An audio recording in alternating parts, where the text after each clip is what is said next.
Good Thursday evening, everybody. Tomorrow's Friday, weekend's almost here.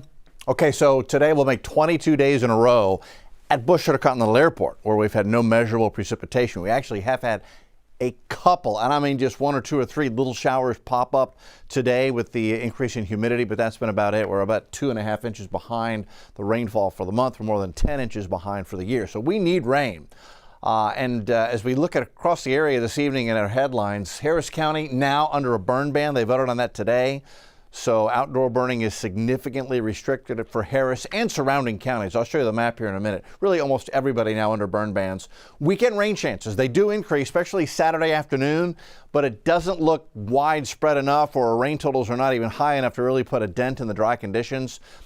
Sunday, we're going to dry things out. We are watching a spot in the tropics. We're still in hurricane season. I'll show you what's going on here in just a minute. But the big change on the burn ban map is that Harris County now filled in red. They voted on that today, decided to limit the outdoor burning, and really anywhere in southeast Texas, even Brazoria, Galveston, where officially you're not under a burn ban or burn restrictions. Be really careful with anything that can burn. We had a fire up here in East Montgomery County today that got away from it. It was just a grass fire, burned 30 acres, and I think it did damage a structure or two up there. And that was in a breeze that was only at 5 to 10 miles an hour. Now, as we look at the drought report, and this is the update for today, there's been a little bit of expansion in the moderate drought conditions in that sand color from northeast Harris County, from Atascocita, Lake Houston, up to Humble Kingwood, then out to Liberty, Cleveland, and the eastern portions of Montgomery County now in that official moderate drought. They actually measure the moisture in the first several inches of soil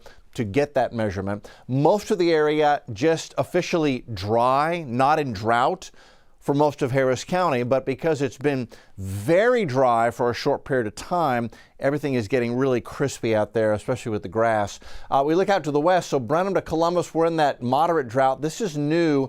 This is an expansion of now severe drought in portions of Wharton County into southern Colorado County, south of the Columbus area. And then the further west you go, Austin, especially down to San Antonio and around the San Antonio area, really been struggling with a significant drought for about the last year. Now, this part of Texas is dry, naturally. You're starting to get into the desert southwest of Texas here. So, but even for them, it's getting dry out towards San Antonio. Looking at the longer range for rainfall, October 22nd through the 26th, maybe a little bit better chance for some showers here in central Texas. We're right on the edge of a little wetter than normal and normal for Houston. Much wetter than normal out west. Weather systems coming into the Pac Northwest pretty regularly now, and then drier than normal conditions expected across the southeast up into Chicago and the northern plains. Beautiful evening out there. High temp today went to 87. That was at 3 o'clock. And the afternoon temps dropped as the cloud cover thickened up. Normal high is 83, record is 92, set on this day back in 1962. Record low is 41, set on this day back in 1893, way back there, beginning of the city. Ragweed, 346, that's down from over 500 yesterday, but still keeping the ragweed count high. Mold is high, grass is moderate, tree pollen count is none. So if you are sneezing and you're suffering from allergies, it's either a cold or it is the ragweed. Current temps. So Bush 81, Hobby 81. The clouds thickened up this afternoon and helped to drop our temperatures. It's 78 in Pearland. There's actually a shower near Pearland. Sugarland 83, Tomball's 82, Galveston is 81, Cleveland at 79. Dew points have come up from the 40s and 50s yesterday into the 60s and 70s today. So the higher that number goes, the more moisture is in the atmosphere and the humidity levels come up. You can feel it.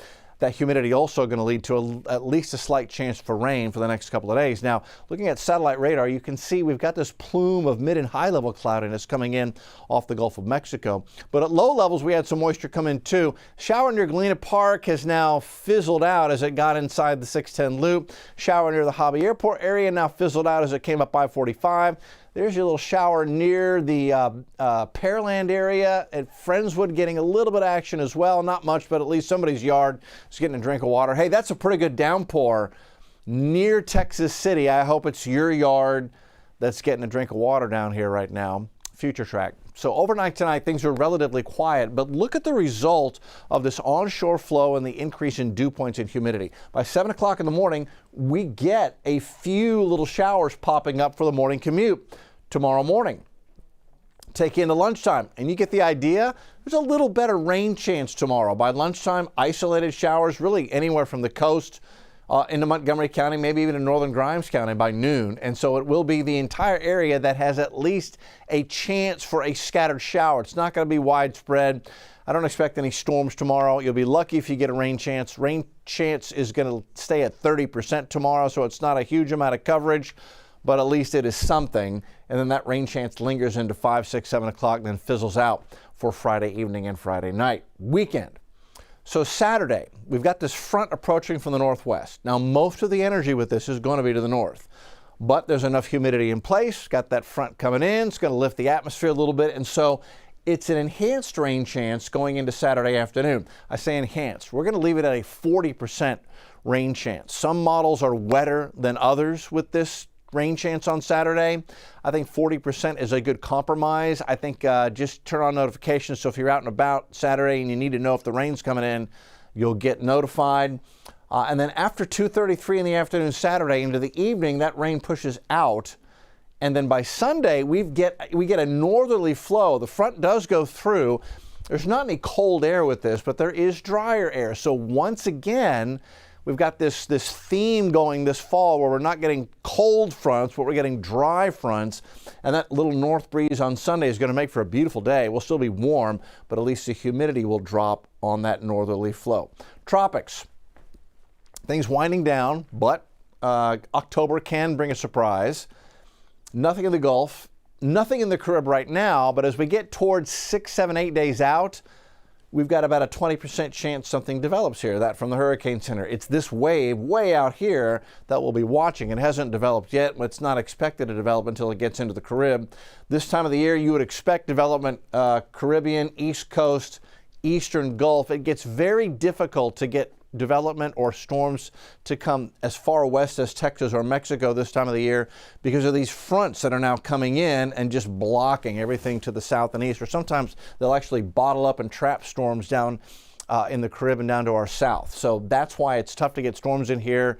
And as far as we know, we haven't been hit by a hurricane past October the 15th. We had that happen in 1989 with Jerry. So we'll keep an eye on it. Models suggest nothing forming in the Gulf. They do suggest something forms here in the west central Caribbean going into late next week. So we'll watch it. We've got a lot of time to keep an eye on it. At the moment, not threatening the Gulf or we here in southeast Texas. In the morning, it's Friday. Homestead wakes up to 73, Galena Park 73, Montrose 73, Bel Air 73. Warmest morning we've had all week. It is warmer because the humidity coming up off the Gulf of Mexico keeps temperatures warmer overnight. Jersey Village 73, Tomball 70, Pasadena 73, LaPorte Seabrook, you'll be 75-ish. The closer you get to the water, the warmer you are going to be. And then high temps tomorrow go to 89, 30% chance for you to get a rain shower tomorrow. I hope your yard gets a drink. I hope my yard gets a drink. Here's the extended. Saturday, 40% chance for rain or a thunderstorm. We could see a thunderstorm on Saturday. Again, just flip on notifications for the day. Sunday, we get that northerly flow. We don't get cold, but we dry out, so it's a dry front. Lower humidity Sunday will be nice. That actually results in a comfortable morning Monday morning, 63. But then we warm right back up to 90. Moisture and humidity actually come back on Tuesday. 74, 90, 20% chance for a scattered shower Tuesday. Some of the models have another front, a dry front, again coming in for Wednesday, Thursday. So the middle and end of next week may get more comfortable, but I do not see any significant oh, hey, it's fall. I don't see that coming over the next 7 days. That's where we stand. Have a great evening, everybody.